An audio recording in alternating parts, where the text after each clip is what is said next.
Good morning students. Now today we going to start lesson number 3 EVS. The name of lesson is Fields to Kitchen. Fields मतलब ज़मीन और kitchen का मतलब हम भी जानते हैं रसोई घर, है ना। तो रसोई घर में कहाँ से सामान आता है, यानी कि जो हमारे अनाज होते हैं वो कहाँ से आते हैं।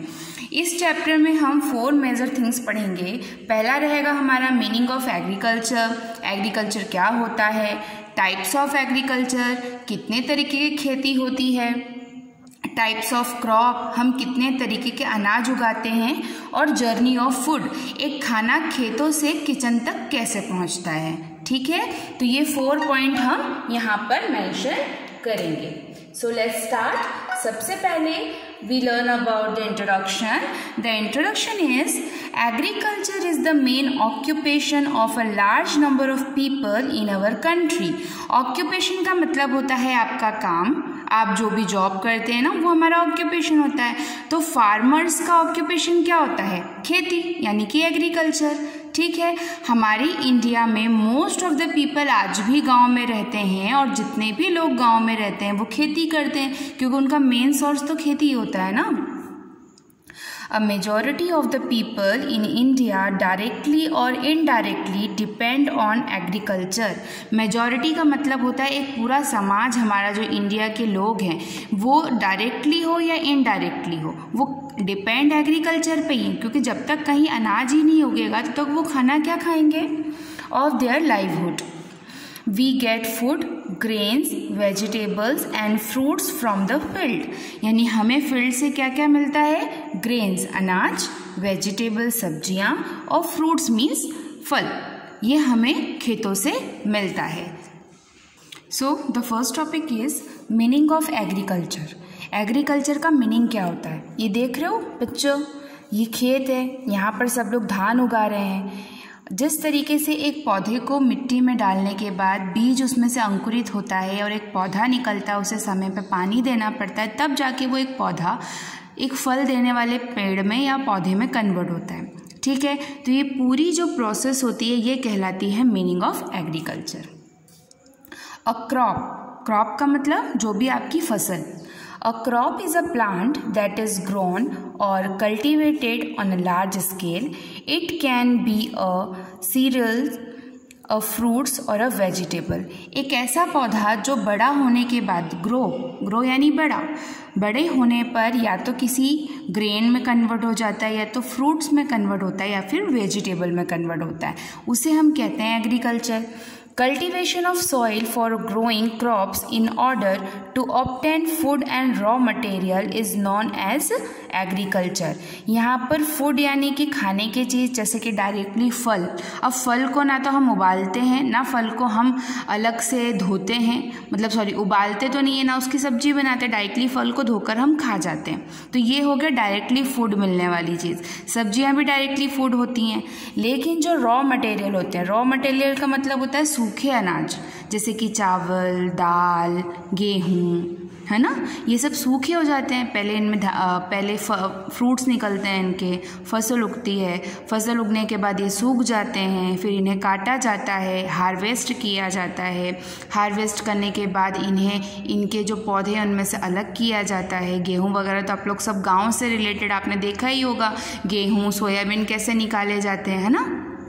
तो ये सब सूखे यानी कि रॉ मटेरियल्स कहलाते हैं, इनको कहते हैं हम agriculture. For example vegetables, fruit, T. यहाँ पर टी क्यों लिखा है, क्योंकि हमारे इंडिया के कई जगह ऐसी है जहाँ पर टी और कॉफ़ी की भी खेती होती है। ग्राउंड नट्स यानी कि जो भी बादाम, काजू, मूंगफली ये सब होते हैं, ये सब ग्राउंड नट्स होते हैं। वीट यानी गेहूँ, राइस चावल, टोमेटो, जूट एक तरीके का आप लोगों ने देखा होगा, टाट पट्टी वगैरह देखी है, टाट पट्टी या कुछ ऐसे बैग जो कि सामान रखने के लिए बनते हैं, वो जूट एक पौधा होता है, उससे बनाए जाते हैं। कॉटन, रुई देखी होगी आप लोगों ने, कॉटन के कपड़े भी पहनते हैं हम, कॉटन की बहुत सारी चीज़ें होती हैं, स्पेशली गर्मियों में कॉटन के कपड़े बहुत ही सूटेबल माने जाते हैं। तो इन सभी चीज़ों की खेती की जाती है, तब जाके ये हम तक पहुँचते हैं। Horticulture, lively stock rearing and the fisheries, यानी कि ये सारी तरीके की खेती होती है। are also the part of agriculture. Let us now learn about the step involved in agriculture. Step involved in agriculture का मतलब कि अब हम आगे पढ़ेंगे कि खेती किस तरीके से शुरू की जाती है। एक खेत में अपने आप तो कभी अनाज नहीं उगता, उसके लिए मेहनत करनी पड़ती है ना। तो लेट्स सी कि सबसे पहला स्टेप कौन सा होना चाहिए। Look at those pictures. यहाँ पर क्या हो रहा है? पहले के समय में प्लगिंग का मतलब होता है जुताई, या आप खेत खोदते हो, जोतते हो, या जो भी आप अपनी लैंग्वेज में बोलते हैं। Ploughing of the field using oxen. पहले के समय में जब ट्रैक्टर वगैरह नहीं होते थे तो ऑक्सन्स की हेल्प से, बैलों की हेल्प से खेत को जोता जाता था। अब क्या हो गया है? Plugging of the fields using a tractor. लेकिन अब टेक्निकल ज़माना आ गया है। मॉडर्न ज़माने में हमारे पास ऐसी कई मशीन हैं जिन्हें हम कम समय में हमारे लिए यूज़ कर सकते हैं। उसी में एक ट्रैक्टर होता है। बैल के मुकाबले तो ट्रैक्टर जल्दी जो भी खेत है वो आपका प्लगिंग यानी कि जोत देता है। Farmer first prepare their field by ploughing. एक फार्मर को किसी भी अनाज को उगाने से सबसे पहले खेत की प्लगिंग यानी खेत को जोतना बहुत ज़रूरी होता है। They either use a tractor or oxen to plough the field. अब ये उसके ऊपर है कि वो ट्रैक्टर यूज़ करता है या फिर oxen. Ploughing turn over the soil. इससे एक बेनिफिट होता है, जैसे कि मान लीजिए गर्मी, आप लोग जानते ही हैं, सभी यहाँ पर गांव में रहने वाले हैं, देखा ही होगा आप लोगों ने। गर्मी में क्या होता है, आसपास खेतों की जो मिट्टियाँ होती हैं धूप लगने की वजह से बिल्कुल कड़क हो जाती है। तो बरसात आने से पहले पूरे खेत को प्लग कर दिया जाता है। क्यों? क्योंकि जब ट्रैक्टर खेत की मिट्टियों पर दौड़ता है तो मिट्टियाँ क्या होती है, जो कड़क मिट्टी ऊपर रहती है वो कल्टीवेट होकर नीचे जाती है और नीचे की जो नरम मिट्टियाँ होती हैं वो ऊपर आ जाती हैं। और फिर इससे क्या होता है, जब बारिश होती है तो मिट्टियों में मॉइस्चराइज यानी कि नमी आ जाती है। The farmer then pick out stone and weeds from the soil to make to ready the sowing seed। और जो खेत होते हैं प्लगिंग होने की वजह से मॉइस्चराइज हो जाते हैं, पानी गिरता है तो मिट्टियाँ जो नई शीट्स होती हैं यानी अनाज के लिए उपजाऊ मानी जाती हैं। ओके, आफ्टर प्लगिंग मैन्योर का मतलब होता है खाद करना, फर्टिलाइज़र, दवाइयाँ छिड़कना। देखा होगा आपने, जब बीज डाल दिए जाते हैं, अंकुरित हो जाता है तो पहले उसमें दवाइयाँ भी छिड़की जाती हैं। Are added to the soil. ये सब मिट्टियों में डाले जाते हैं ताकि मिट्टियों में पनपने वाले जो कीड़े होते हैं वो मर जाएं और उनको खाद मिल जाए। Manure and fertilisers provide nutrition. जिस तरीके से हमारी बॉडी में हम खाना खाने के बाद हमारी बॉडी में न्यूट्रिशन जाता है, उसी तरीके से मिट्टियों को भी खाद और फर्टिलाइजर्स जो दवाइयाँ होती हैं इनकी, उससे इन्हें न्यूट्रिशन मिलता है। To the soil to make the fertile and suitable for cultivation. Next, अब इतना होने के बाद पहले प्लगिंग कर दिया, प्लगिंग के बाद उस मिट्टी को हमने तैयार कर दिया खाद और दवाइयों से। अब करते हैं next seeds are selected to the ploughed field. This process is known as sowing. जब एक खेत में बीज को बोया जाता है या बीजों को छिड़का जाता है उसे हम इंग्लिश में कहते हैं sowing. The shown seeds needs to watered regularly। जब आप मिट्टी में डाल देते हैं बीज को तो उसमें पानी की भी ज़रूरत होती है। This process of watering the field is called irrigation। जब आप खेत को पानी देते हो, समय समय पे खेतों को पानी दिया जाता है ना, देखो, या तो नाली की हेल्प से, जो नदियाँ आसपास रहती हैं, या फिर वो जो आपके मोटर रहते हैं, पंप रहते हैं, उनकी हेल्प से हमें इरिगेशन यानी कि उन्हें पानी समय समय पर देना पड़ता है। Many farmer depend on rainfall, यानी बारिश पे कई फार्मर डिपेंड रहते हैं। And some farmers use the other source of irrigation such as tank, well और कैनल, है ना। कई लोग बारिश पर डिपेंड रहते हैं तो कई लोग अपने खुद के मोटर टैंक वगैरह स्टार्ट करके या नदियों का सहारा लेकर या छोटे तालाबों का सहारा लेकर पानी खेतों तक पहुंचा देते हैं। Once the crop grow, they need protection from insect and the other pests like rats. जब एक खेती कंप्लीट हो जाती है और अनाज आ जाता है तो फिर हमें ज़रूरत किस चीज़ की पड़ती है, ताकि हम दवाइयों की हेल्प से जो छोटे कीड़े होते हैं या चूहे होते हैं जो मिट्टी में से बीज को बाहर निकाल देते हैं उन्हें दूर रखें. So farmer spray insecticides and pesticides on this crops to kill harmful insect and paste.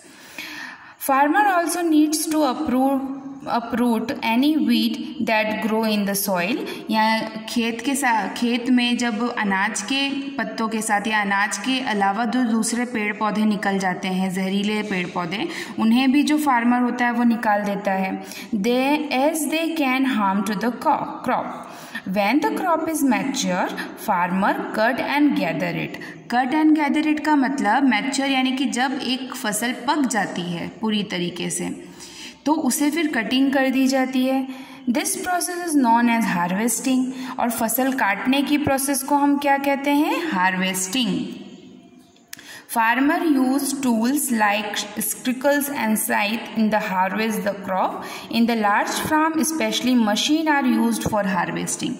पहले क्या किया जाता था, इस टाइप के जो हंसिए होते थे उनसे काटा जाता था, है ना.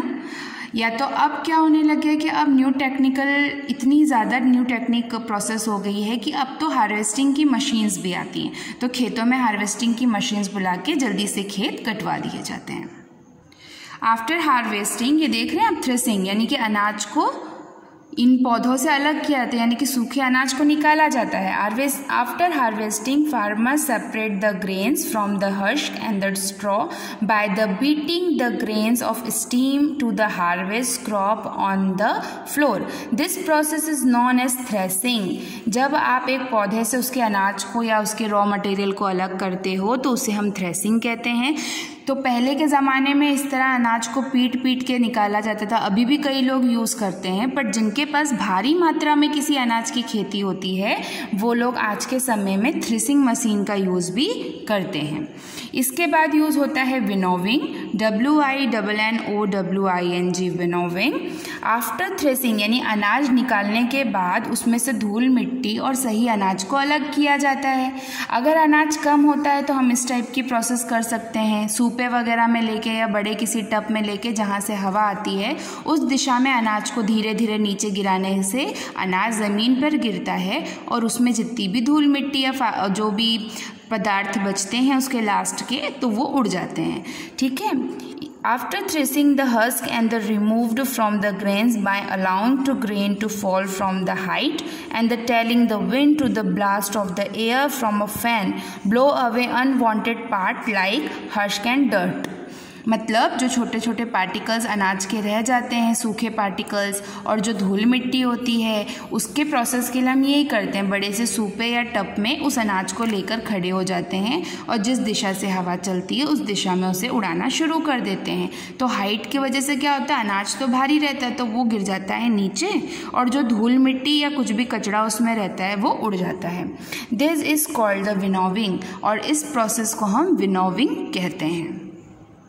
इसके बाद the crop is then shorten by the godown यानी कि बड़ी बड़ी सोसाइटीज़ और जहाँ पर अनाज को दिया जाता है, यानी कि आप लोग जो अनाज बोते हैं किसान वो पूरा तो अपने घर में नहीं रखते ना, जो उनके यूज़फुल होता है वो रखते हैं, बाकी का वो मंडी में जाकर बेच देते हैं.